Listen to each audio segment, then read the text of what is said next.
Olá, querido amigo ouvinte. A partir de agora está no ar o Via Paulista, onde o mundo passa.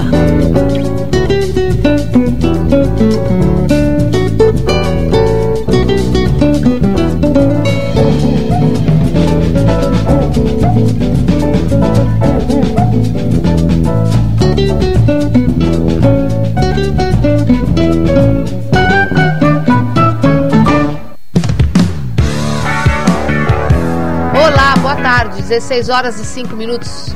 Você está conosco aqui no Via Paulista, eu sou Adriana Cambaúva. Quero agradecer a todos que a partir desse momento acompanham a nossa programação. E também desejar a você que está no Litoral Paulista, 810 Universal, uma ótima tarde. Aqui a temperatura está mudando, não sei se chegará aí para vocês também. Esse momento úmido que nós estamos passando agora aqui na capital paulista, as temperaturas que abaixaram, talvez tenhamos aí precipitações, seria muito bom realmente. Muito obrigada a você também que nos acompanha pela internet no www.radiotrianon.com.br. E você que também está conosco na live do Via Paulista, boa tarde para todos.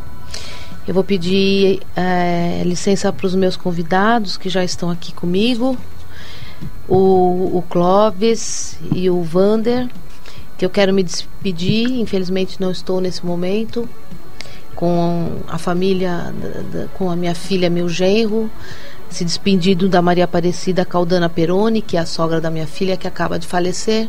Eles que casaram-se no último sábado, justamente com o objetivo que ela pudesse participar, mas ela pelo menos soube que isso estava ocorrendo, então que ela possa seguir o seu caminho, deixando os filhos, os netos, e nós todos aqui orando para esse momento na família, para que corra tudo bem.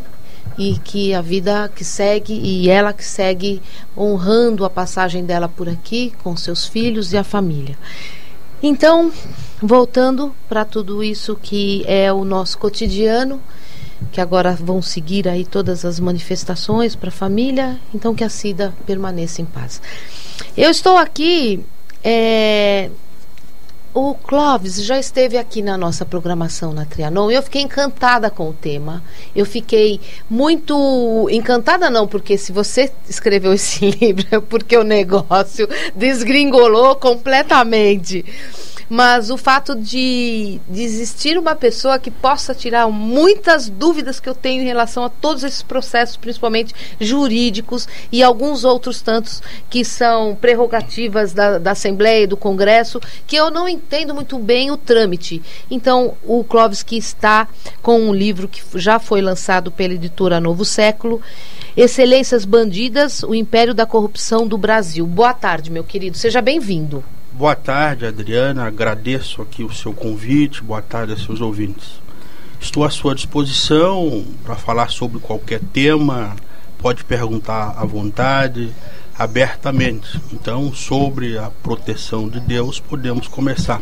Sem dúvida, está parecendo um inquérito, um negócio, mas eu quero também dizer que o Vander está aqui, Vander Simões, que é administrador de empresa, ele que também agora faz a Universidade de Direito e que é amigo de muito do Clóvis e já participou, tem alguns pitacos também aqui nesse livro, e como nos orgulha quando a gente tem um amigo, né, que tem um componente tão forte de dar o seu melhor para a sociedade, né, Clóvis? Tudo bem? Boa tarde. Vander, boa tarde. Boa tarde também aos ouvintes da Rádio Trianon.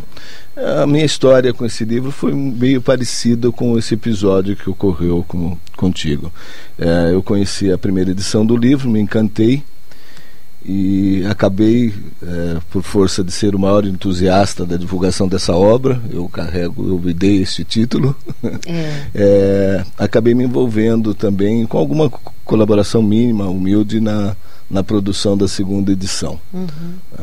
Sempre quando você... Não tem como não se encantar com a gravidade das questões que são levantadas ali e com o que se propõe. de soluções. Exatamente, porque na medida que o Clóvis coloca toda a problemática, ele também, como tem expertise no que você fala aí nas suas pesquisas, você também diz de que forma isso pode ser direcionado de maneira favorável. Então, ele falou da primeira edição. Como a gente tem 1 hora de programa, olha só, vamos falar dessa primeira edição. O que te motivou para escrever o primeiro livro? A motivação foi o seguinte: comecei a publicar pequenos textos nas redes sociais e vários amigos me diziam o seguinte: Clóvis, tá boa a leitura, mas ela acaba, você precisa melhorar isso, precisa estender um pouco mais. E nas redes sociais você não tem como publicar um texto muito extenso que vai acabar que as pessoas não lê. Então comecei a rascunhar uma coisa mais elaborada, e no momento que eu estava, por exemplo, descrevendo sobre a delação premiada do ex-senador Delcídio do Amaral, que está no primeiro livro. Isso. E também tem parte repetida aqui na segunda edição. Aí comecei a narrar o que ele dizia: olha, participei de tal crime junto com o presidente, depois junto com a presidente, com mais senadores, mais deputados. Aí me veio uma pergunta interna: se tudo isso que ele está dizendo é verdade, como o réu confesso tem credibilidade de ser verdadeira, então nós estamos diante de excelências bandidas. Aí a narrativa deu origem ao título do livro. E o que me motivou escrever sobre isso é que eu tenho verdadeira ira contra a corrupção. A corrupção, ela desequilibra o jogo social. A corrupção hoje é responsável por uma larga prostituição infantil que campeia todas as estradas e as cidades desse país. A corrupção hoje, ela leva à destruição de empresas, que por consequência a destruição de diversas famílias. E não é de hoje, não é só no Brasil. Só que a corrupção no Brasil se acentuou nos últimos 15 anos. Ela existia, sempre existiu, mas em nível menor. Agora ela ficou escancarada. E alguns delatores, alguns depoentes na Operação Lava Jato têm trazido isso à tona. Então eu passei a acompanhar isso, li várias sentenças do juiz Sérgio Moro, como tem lido agora do juiz Bretas do Rio de Janeiro, da 10ª Vara de Brasília, todas no mesmo sentido, de condenar com pesadas penas e sentenças muito bem redigidas, que aproveita o texto todo, todos os depoimentos das provas, e aplica a ela a lei no caso concreto. Portanto, já esclarecendo a alguns ouvintes, não existe nesses processos da Lava Jato nenhum viés político. Por que não existe? Senão não estariam envolvidos todos os partidos políticos do Brasil. Só um ficou fora disso. 2, aliás. Um tem uma pequena mancha, que teve que devolver um dinheiro que usou do fundo partidário. O outro não tem nada. Agora o resto estão todos chafurdados. E quais são os dois? Os 2 partidos que não estão na Lava Jato até este momento é o PROS. O PROS teve que devolver um dinheiro do fundo partidário porque comprou avião com esse dinheiro. E o PEN, que hoje está virando patriota, é um que está fora de tudo isso. Não era que ainda não... Não era o PSOL? Não, o PROS. O PROS. Porque isso nós vamos ter que ter muito bem sinalizado para as próximas eleições, para saber também, porque tem muita gente bancando de mocinho na história, mas também está envolvido, pouco mais está, né? Porque todos foram praticamente envolvidos num determinado episódio, mas isso será, eu acho que objeto de observação ou de pesquisa para as próximas eleições. Nós vamos obrigatoriamente ter uma lição de casa, né? Para saber quem fez o determinada coisa, situação, como se pronunciou, como se manifestou, porque nós temos aí N fatores para observar realmente para as próximas eleições. Agora eu quero só dizer o seguinte, Clóvis, como é que você se sente, eu diria, quando você faz um livro, onde você faz um levantamento de casos e você faz demonstrações de como toda esse manejo de corrupção foi também direcionado, para onde ele foi, o que ele causou, e o que pode ser feito depois desse estrago, é porque você tem expertise no que você está falando. Então você não é um mero escritor. né? Não. Você é um indivíduo que trabalhou em órgãos públicos, que teve a competência de também, inclusive, ser responsável por elaboração de CPIs. Exato. Agora, aí que agora vai começar as minhas perguntas aqui, viu, Wander? Porque me causou sempre muita estranheza quando lá nas primeiras CPIs do Correio, aí, não desfazendo dos nobres e excelentíssimos deputados nossos federais, que não sabiam falar nem corretamente uma única frase, eu ficava me perguntando, mas como esse indivíduo que não tem capacidade nem para ler uma linha, foi capaz de fazer uma peça de CPI? Foi aonde eu comecei a conversar com o Clóvis a respeito do livro dele, porque tem todo um preparo de funcionários, tanto na Câmara Municipal, onde estiver uma CPI, vão existir profissionais que estão ali aptos para realmente fazer essa peça, porque não é o ilustríssimo deputado com uma competência que eu acho que a única coisa que ele sabe é dizer quanto que vai sobrar para ele. Infelizmente é isso que na sua grande maioria que nós temos observado, né? E é justamente isso, né, Clóvis? Você é uma das pessoas que tem essa expertise da elaboração de CPIs, né? Eu, ao longo da vida, fui funcionário da Câmara Municipal de São Paulo vários anos. A primeira CPI que eu preparei o relatório, como eu era chefe de gabinete de um vereador naquela época, que hoje é o presidente do Tribunal de Contas, Edson Simões, foi a CPI da reforma da Câmara Municipal. Essa CPI ela foi requerida pelo então vereador Chico Itaker, que era do PT, tá certo? Para investigar as obras da Câmara. Ocorre que já haviam gastos, dinheiro para construir 2 prédios iguais à Câmara, e a reforma, que era pequena, não havia terminado. E como eu sempre fui muito chato, eu comecei a analisar toda a documentação da CPI, e um dia, por volta das 3h30 da madrugada, eu comecei a achar que havia um erro característico em cada uma das propostas de concorrência. E eram 13 propostas.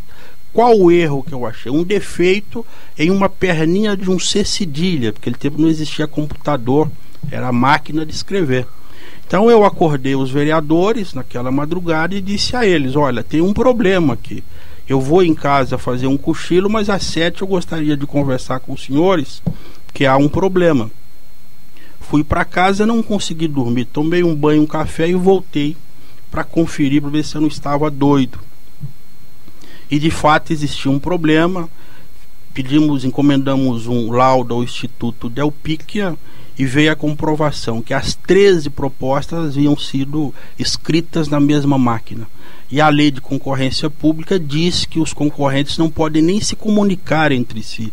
Agora imagina a doideira de fazer na mesma máquina. Então foi perguntado à assessoria da Câmara, à técnica da Câmara, onde é que estava aquela máquina.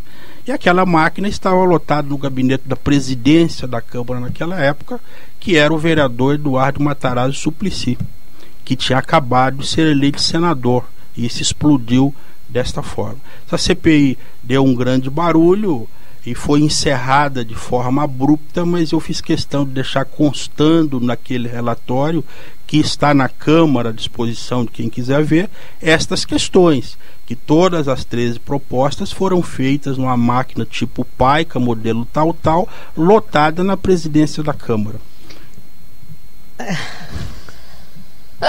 Aí a gente se pergunta, né? Sempre o governo que vem a seguir a sequência e conforme a votação da pessoa, né, que teve um determinado número, né, de votos, ela já impede, ela já é por si só um denominador comum, que é, olha, como você mexe com uma pessoa que teve essa votação, mesmo você tendo descoberto determinadas situações. Naquele momento era essa lei, né? Então, mas ali foi feita uma coisa esquisita, e naquela conversa toda acabou que o Chico Itaker se comprometera a não mais disputar a eleição, e de fato não disputou a reeleição. Mas deixando de lado essa CPI, vamos para a de 99. Aí eu já assessorava um outro vereador que assumiu a relatoria da CPI da máfia dos fiscais, e o relatório ficou sob os meus cuidados. E naquela CPI eu inventei, inclusive, o relatório parcial de CPI. O primeiro caçou um vereador, o segundo também, o terceiro, quarto, o quinto e sexto.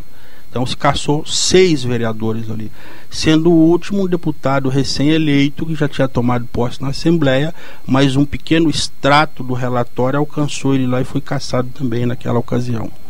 Depois disso, relatei várias outras CPIs, sempre como assessor na Câmara, inclusive uma delas é que originou a condenação do Paulo Maluf, que hoje está prestes a ser preso, né, com 86 anos de idade, e que ele dizia para mim e para quem quisesse ouvir muitas vezes lá naquela CPI: Clóvis, se você achar o dinheiro, ele é seu. Eu falei: não, o dinheiro pertence à municipalidade, como de fato já voltou recentemente para os cofres da Prefeitura de São Paulo. Se ele achar o dinheiro, é seu. É sempre e assim. Nesse jogo todo de CPIs, eu fui até 2001, quando então resolvi pedir demissão da Câmara e ir advogar.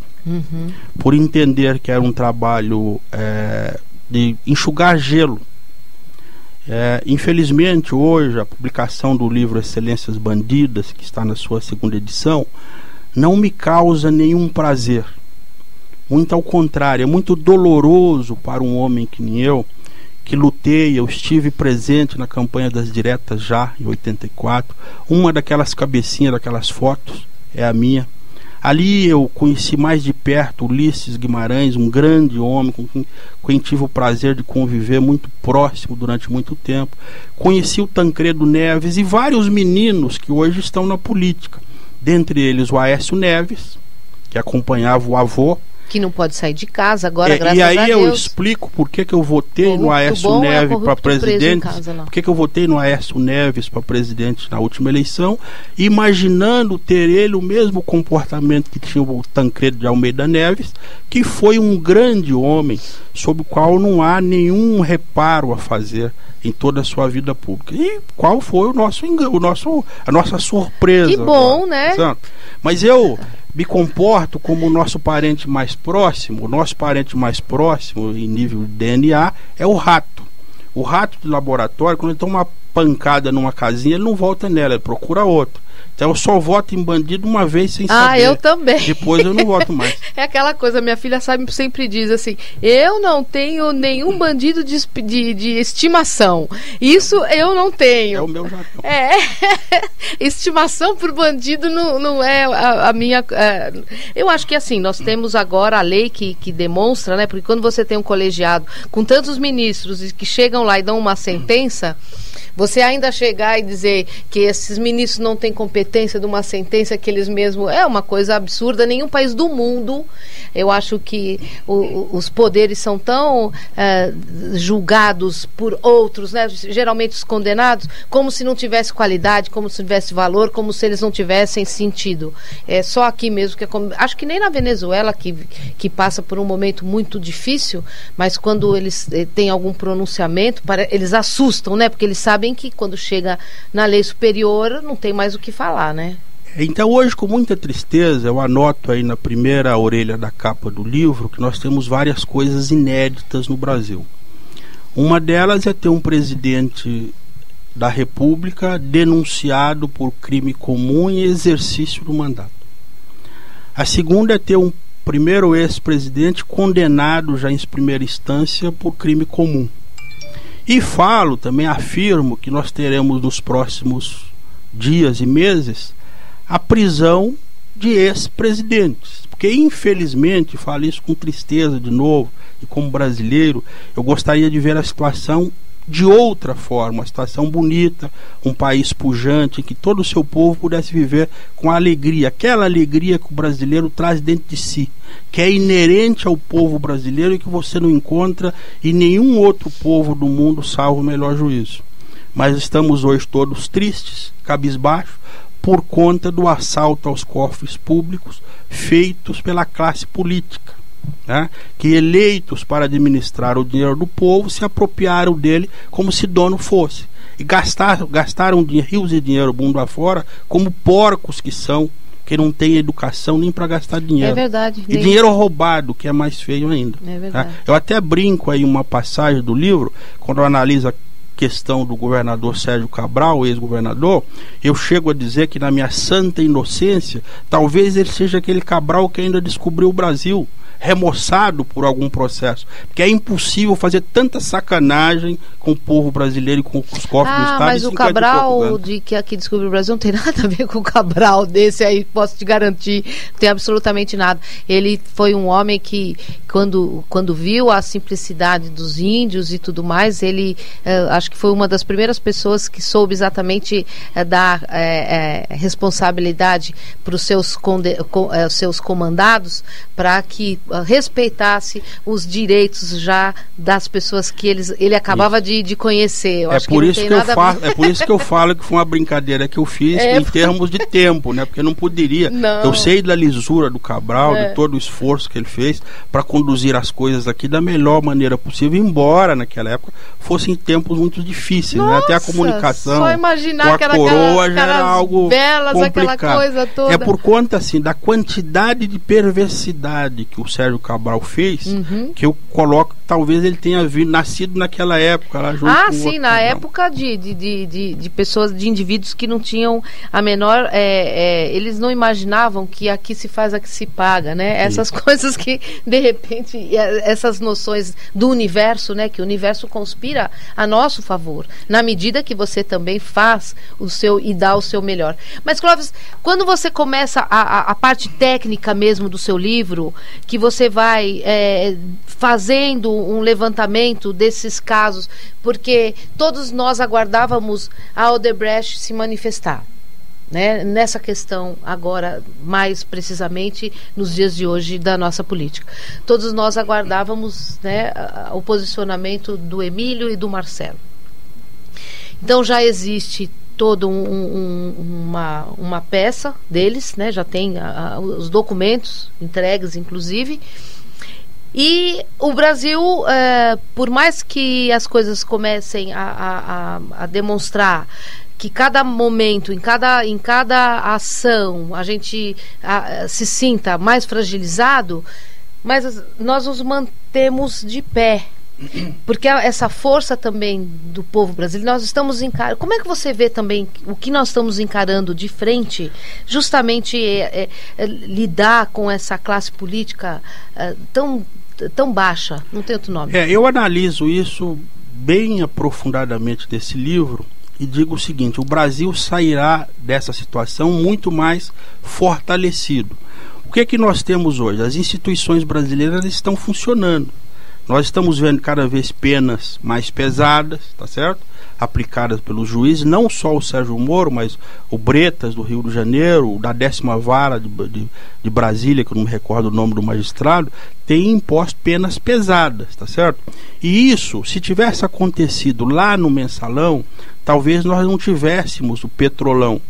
E quando eu falo do Petrolão, eu gosto de ressaltar, que eu anoto isso aí, que o Petrolão, quando abrirem a caixa preta do BNDES, da Caixa Econômica Federal, do Banco do Brasil, das elétricas, o Petrolão vai parecer brincadeira de criança, como o Mensalão pareceu diante do Petrolão. Mas por que isso aconteceu? Não houve no processo do Mensalão, em que pesa o esforço sobre-humano do relator Joaquim Barbosa, a quem rendo a minha homenagem, meu conterrâneo mineiro. Eu senti em determinados momentos que os acusados tinham no plenário do Supremo muito mais advogados do que aqueles anotados na procuração. Eu vi vários ministros fazer defesas veladas de acusado. E como advogado eu achei aquilo inaceitável. Aquilo não cabe no Supremo Tribunal, não é um papel de um magistrado. Não estou aqui para fazer reparo a nenhum deles, só fiz essa observação. Como fiz a observação da Câmara dos Deputados quando dá autorização do processo de impeachment contra a presidente Dilma Rousseff. Eu ouvi cada um para entender quem estava ali, o que pensa e como age. E identifiquei que ali nós temos oligarquias de 150 anos, que quase remonta à fundação da República, que tem 190.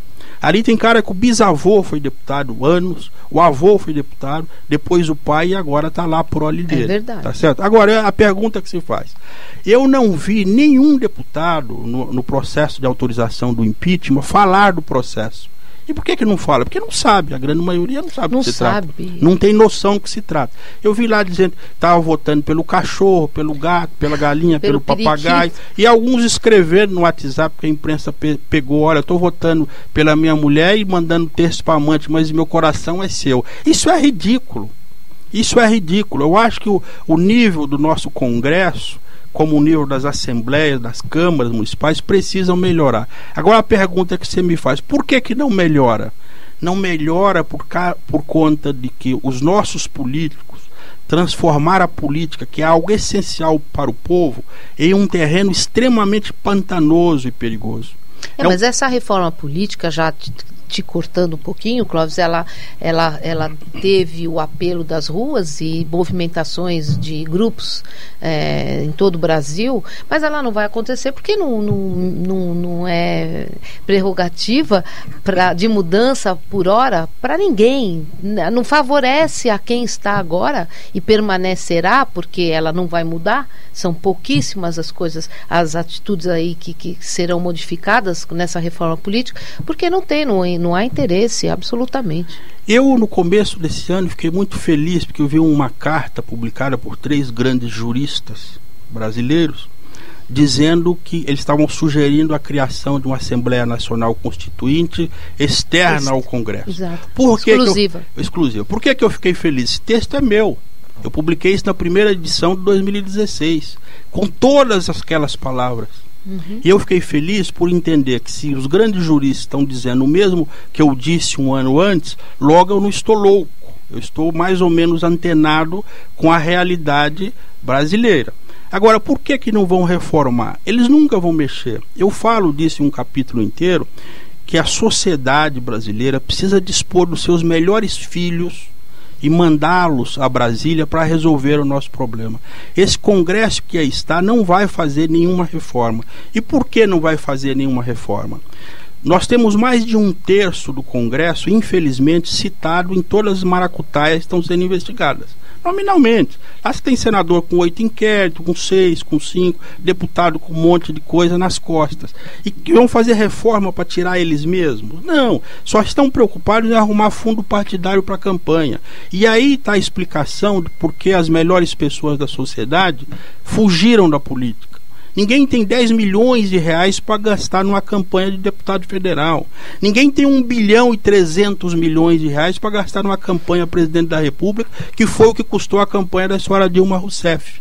Embora ela tenha declarado 297 milhões, que já é um absurdo, nesse processo foi conduzido mal e porcamente pelo TSE, que absorveu a chapa quando tinha tudo para condená-la, e política, fizeram uma decisão política e não jurídica. Ali se apurou um gasto de mais de 900 milhões de reais. E de onde vem esse dinheiro? Vem do nosso bolso. É dinheiro tungado de empreiteiras e negócios escusos, venda de legislação que prejudica o Brasil, que fere os brasileiros de morte. É exoneração tributária sem nenhum estudo do impacto econômico que ele poderia causar à nação, e por isso nós estamos nesse caos. O mundo não está em crise, o Brasil está em crise moral e política. A nossa crise é mais moral e política do que financeira. E levando em consideração que aqui ontem, não sei se você sabe, ontem morreu, aliás, de uma forma que ainda não se sabe, um jornalista norte-americano que foi o que mais lançou notícias fakes sobre as eleições norte-americanas. Não sei exatamente o nome dele, mas eu sei que ele foi encontrado morto ontem com 38 anos. Porque essas questões também do que representa hoje as redes sociais, você está com um livro baseado em dados, em fatos, em verdades, em documentos, assim como a gente imagina que quando um processo chega numa delação premiada, porque quando a gente fala de delação premiada, tudo ali tem que ser provado, tanto é que todo mundo ainda coloca que vamos ver até que ponto Palocci realmente fará uma delação, porque ele terá que ter provas de tudo que ele está falando. Não adianta, eu é isso aqui, não. Ele tem que provar, e a cada minuto que passa as delações, de uma forma geral, se ele vem com um dado que já está exposto e já foi provado, já não vale. Ele tem que trazer coisas novas, outros elementos, para que aquilo realmente tenha um valor para essa delação. Voltando, durante todo o processo de eleições aqui no Brasil, nos últimos anos, essas manifestações também de notícias falsas, plantadas, mal intencionadas, sempre existiram a todo momento. Só que quando a gente fala de sentença, saiu a sentença, já não tem o que ser mais falso, acabou. Acabou porque passou por todo o processo democrático e jurídico que um país tem na sua Constituição. Acabou. Não tem mais o que falar, a não ser, em alguns casos, segunda instância e tudo mais. Mas o que eu quero dizer é o seguinte, Clóvis, é complicado quando você tem que escrever alguma coisa também, deve ser dolorido, né? Como você mesmo disse, você não gostaria de ter escrito a grande maioria do que tem aqui nesse livro. Mas você em algum momento se sentiu amedrontado de colocar tudo isso para que as pessoas conhecessem de fato? Essa pergunta alguns já me fizeram. Eu sou um homem, filho de Deus, só sou temente a Deus. Nascer na minha vida já foi complicado, eu tinha 5% de chance de nascer com vida. Portanto, da minha família, lá na roça onde eu nasci, fui o único que nasci em hospital.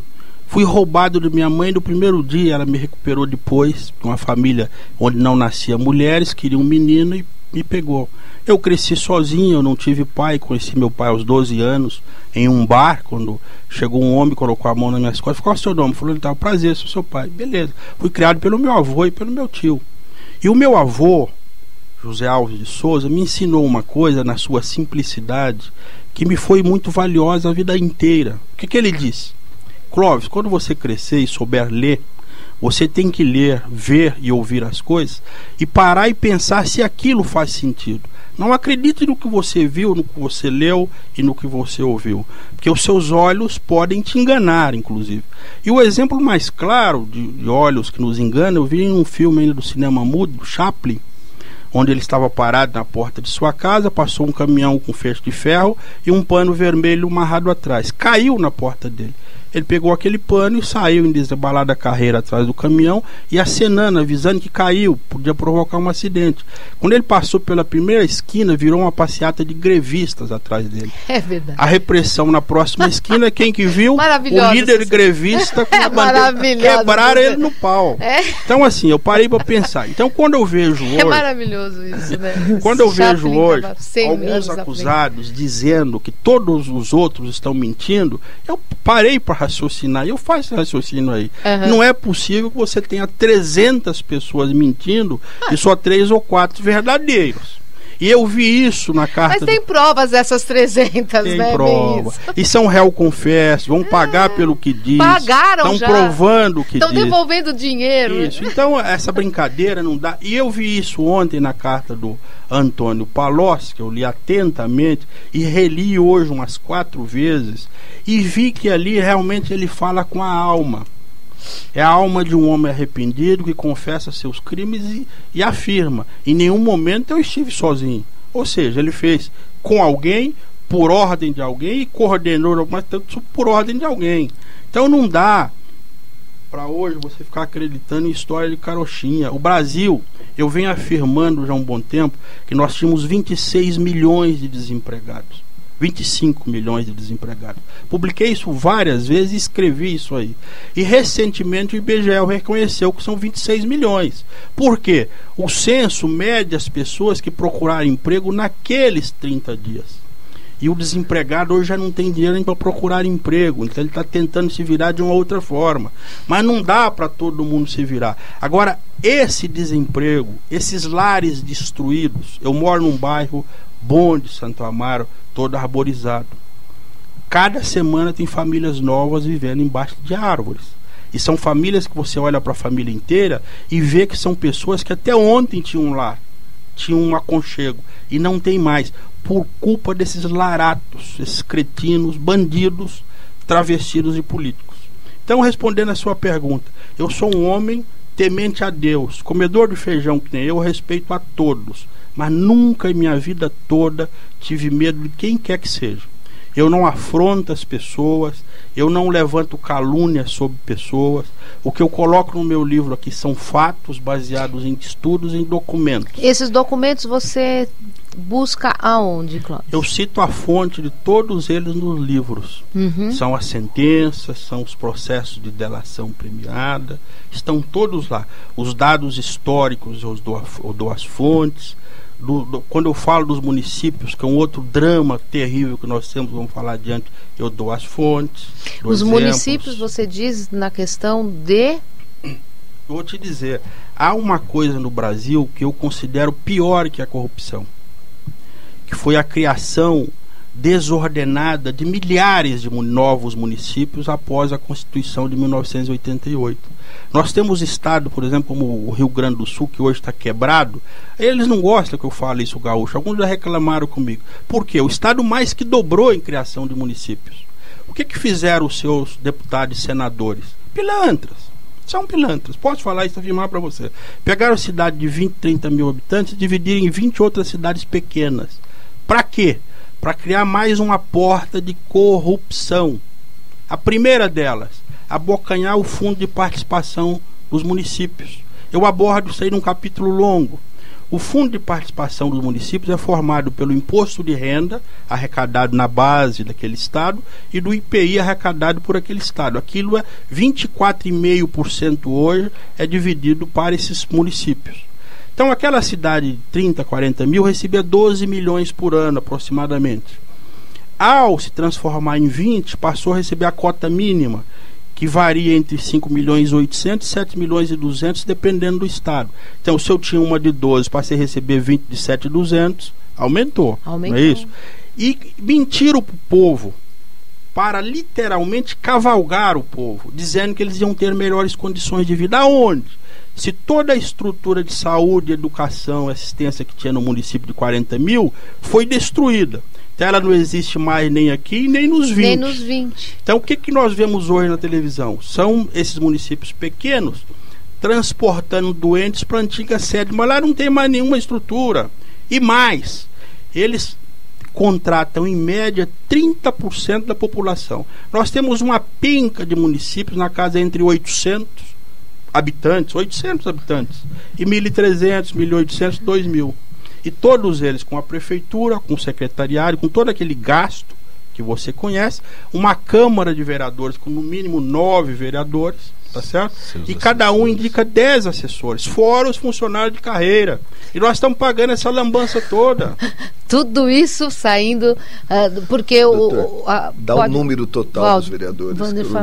Então, vou te dizer, eu tenho todos os números. Então, então vamos lá. Quando os municípios são 5.300 e não, quantos? 5.570. Tá certo? 5.570. 57 mil vereadores, 600 mil assessores. Não. Fora os funcionários de carreira. Então vamos lá, vamos falar do nosso estado. Eu sempre cito Serra da Saudade, Minas, com 822 habitantes e com tudo isso, onde o prefeito se elege com 490 votos, o último eleito. O vereador com 60 votos vira excelência. Nossa Senhora. Mas vamos deixar de lá e vamos vir para Borá, em São Paulo, com 835 habitantes. O último vereador eleito lá dos 9 se elegeu com 36 votos. O prefeito com 512 votos. E vira excelência, e cria toda aquela estrutura. E nós pagamos. É por isso que o nosso imposto de renda está, a tabela atrasada em correção, em cerca de 86%. E não corrige para manter essa maracutaia toda.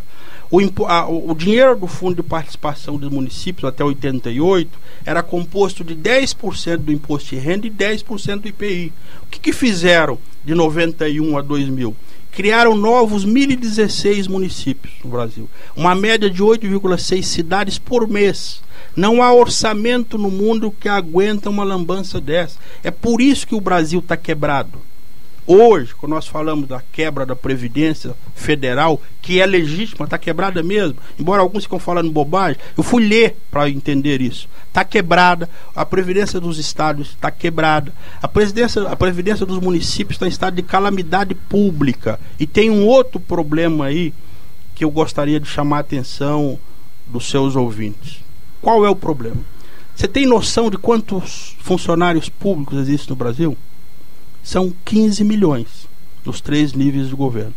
2 milhões e pouquinho no governo federal, um pouquinho no estadual, o grosso são nos municípios. E isso cria uma armadilha mortal para as contas públicas. As contas públicas não é o dinheiro do governo, é o meu bolso, o seu e de todos os brasileiros. Faltou dinheiro, ele vem no nosso bolso e tunga mais um pouquinho. Qual é a armadilha? Eu fiz uma conta, grosso modo, advogado não sabe muito fazer conta, mas eu fiz uma continha lá, sabe? E cheguei à conclusão que em 20 anos 80% desse contingente estará aposentado. Aposentado não deixa de receber. Ele sai da folha de ativo e vai para a folha de inativo, naquele mesmo ente federativo. E serão repostos. Se hoje, com 15 milhões, nós já temos um funcionário público para cada 13,2 habitantes, incluindo crianças e idosos, imagina quando você colocar mais 10 milhões aí de funcionários públicos. Então é essa armadilha que eu pretendo desarmar na proposta que eu faço de reaglutinação dos municípios. Como eu disse, é o seguinte, eu nunca critico nada se eu não tiver uma outra alternativa. Eu sou assim desde criança. Então o que é que eu estou propondo, em Excelências Bandidas? Que sejam reaglutinados esses municípios em municípios com população mínima de 20 mil habitantes. E nós vamos sair dos 5.570 para algo em torno de 2 mil municípios, que seria o nosso tamanho. E aí sim, municípios fortes. E paralelamente, naquela proposta que eu já falei anteriormente, com base na carta dos grandes juristas, eu estou propondo a criação de uma Assembleia Nacional Constituinte externa ao Congresso, porque esse Congresso não vai fazer isso. Primeiro, que não tem interesse. E segundo, que 90% não vai nem entender do que a gente está falando sobre isso. Pois é. Tá certo? Fazer o quê? A reforma do Estado. Nós precisamos diminuir 1/3 do Congresso. Esse projeto, de tanto eu bater, já foi apresentado por 2 senadores. Está tramitando lá. Um senador, inclusive, do PT, que apresentou junto com o outro, de redução de 1/3 do Congresso, das assembleias e do que sobrar das câmaras municipais. Pô, vamos lá. Uma cidade não precisa de tantos vereadores. Por exemplo, cidade de São Paulo. Nós não precisamos de 55 vereadores. 33 já é demais. Tem que reduzir isso. Nós estamos jogando dinheiro fora. São muitos assessores para assessorar ninguém. Pessoa que não consegue dizer bom dia, boa tarde sem ler o papel. Perdão. É verdade. Não são todos, tem raríssimas e boas exceções, mas tem gente que não sabe. Agora, de quem é a culpa disso? Não é deles. Eles colocam o nome, chegam lá eleitos. Alguém votou. É verdade. Tá certo? Então a culpa é nossa, dos eleitores. A responsabilidade sempre é de quem não teve ainda a capacidade de entender a importância do nosso representante, né? Eu acho que os últimos episódios, principalmente nas votações, onde as pessoas chegavam ali com... só faltou rojão, né? Lá dentro, porque teve gente soltando até papelzinho e tudo mais. Infelizmente é sofrível. Acho que foi uma realidade. Eu diria que foi um tapa na cara, né? Para mim não foi uma realidade, foi um tapa na cara, porque eu jamais imaginaria que realmente o sentido daquele momento tivesse o apelo que eles demonstraram naquela hora e o que eles eram na verdade, né? Porque foi a essência, né? Foi o raio-x da representação. Ficou. Foi o raio-x de quem é realmente as pessoas que nos representam. Então, né? E aí um outro questionamento que eu coloco é o porquê de eleições a cada 2 anos. O porquê está explicado, é para roubar dinheiro do povo, tá certo? Está certo, é para bater carteira das empreiteiras e guardar, porque aqueles 900 milhões nunca vão ser usados todos da campanha, vão abastecer contas no exterior. É isso que eu também não entendo. Toda hora, tudo que se pede é para campanha, né? Ué, a campanha acabou e ainda está pedindo dinheiro de campanha? A pretensão de justificar o ilícito. Pois não é. Toda hora, todo mundo está em campanha. É 24 horas em campanha nesse país? Como é que é isso? Por isso eu estou sugerindo agrupar as eleições de vereador a presidente da República a cada 5 anos. E se fizermos isso, só nesse item, nós vamos economizar 22 bilhões de reais a cada eleição. 22 bilhões de reais, para vocês terem uma ideia, eu como administrador público que fui, dá para você resolver todo o problema da educação e da saúde do país num tapa só. Nós estamos jogando esse dinheiro fora a cada 2 anos. para fazer trampolim político. O deputado federal perde a eleição, mas aceita fazer um bico de vereador até a próxima eleição. E nós pagamos essa conta. Está na hora do brasileiro acordar para a vida, deixar de sonhar com coisas. E precisamos também parar, senhores, perdoe aí a insistência nesse tema, com aquela ideia de pedir intervenção constitucional militar. É um equívoco na interpretação do artigo da Constituição que trata disso.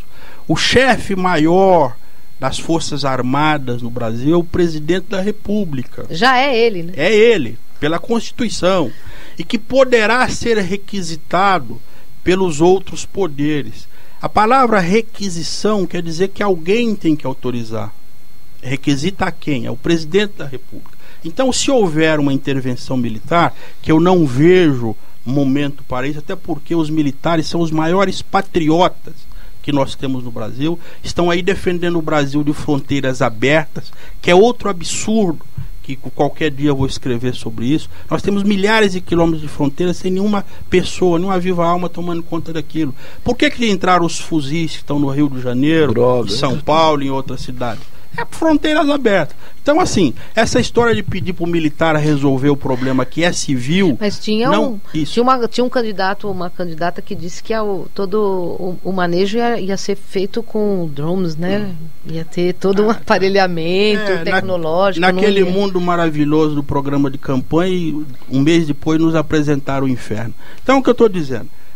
Quem tem que resolver esse problema não são os militares. Eles também que eles vão votar, mas são os eleitores nas urnas a partir de 2018. Se nós pararmos de votar em ladrão, já é um bom conhecido, já é um bom caminho. Você pode eventualmente errar e votar no outro ladrão enrustido, mas na próxima eleição você corrija a curva e não vota mais naquilo. E parar para pensar o seguinte: quem é que está se candidatando?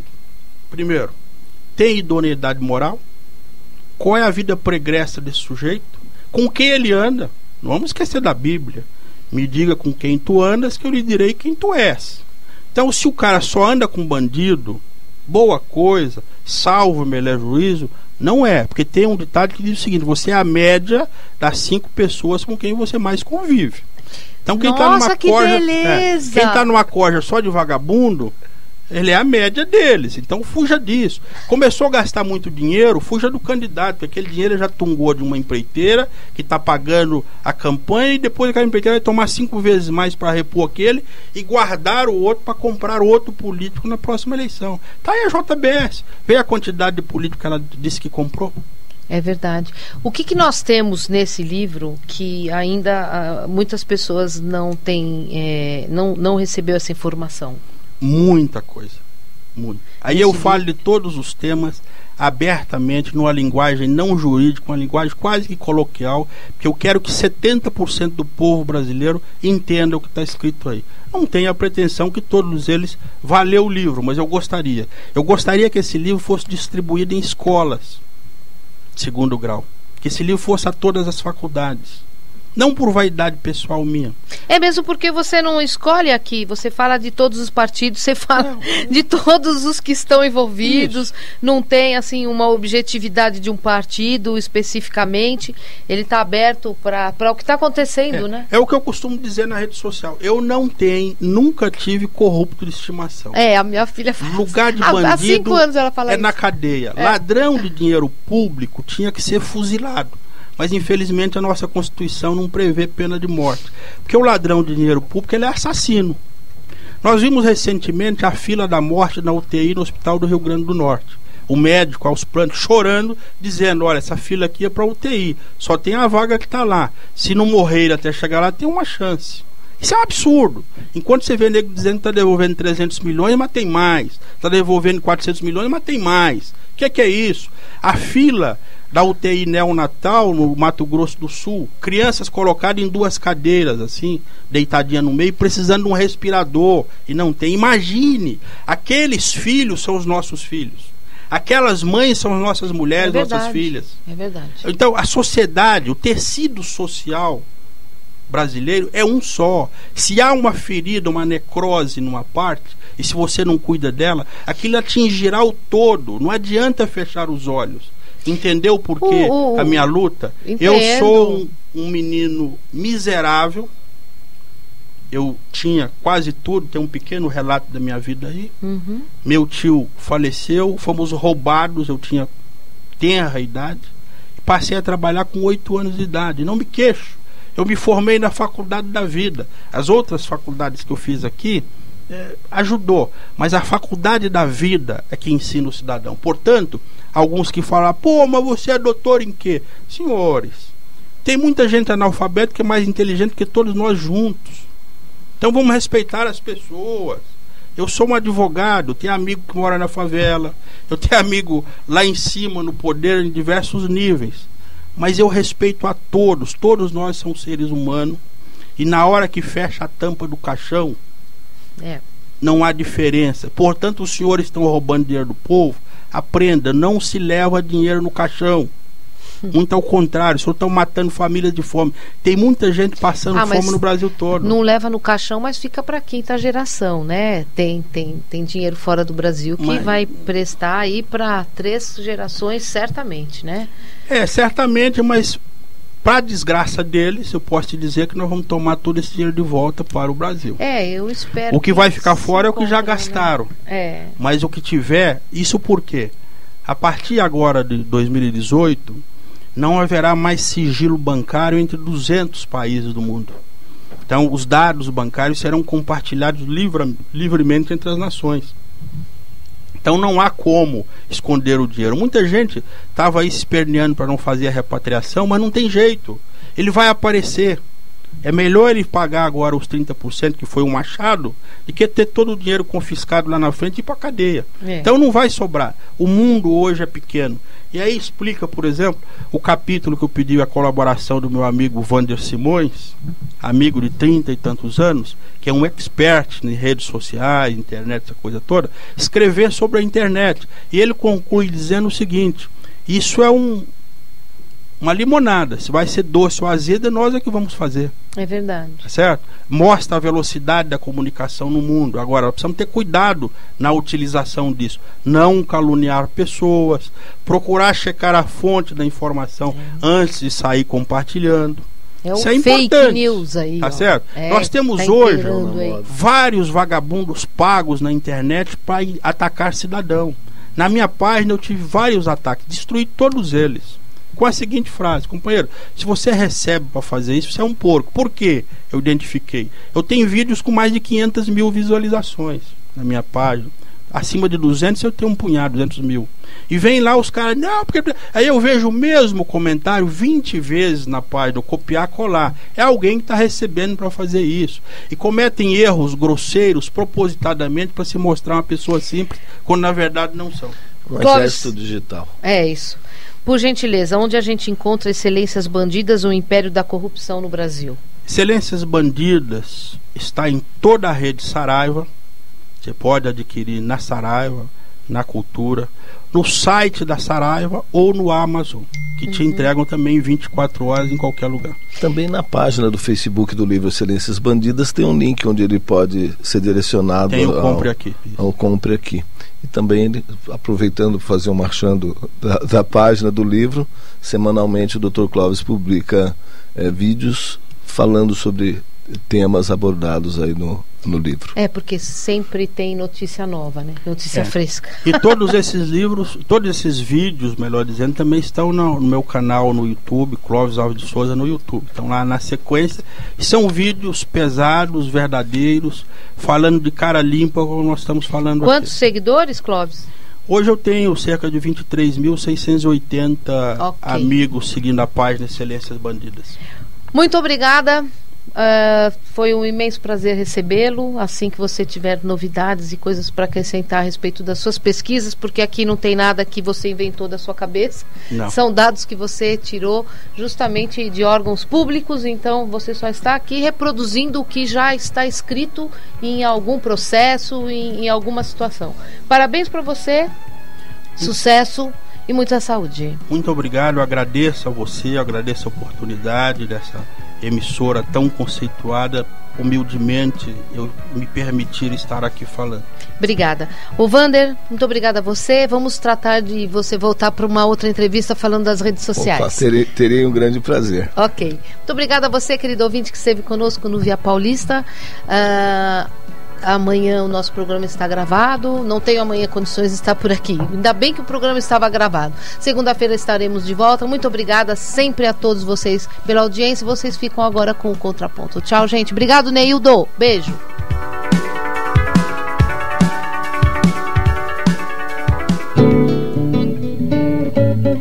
Termina aqui o Via Paulista. Até o próximo programa.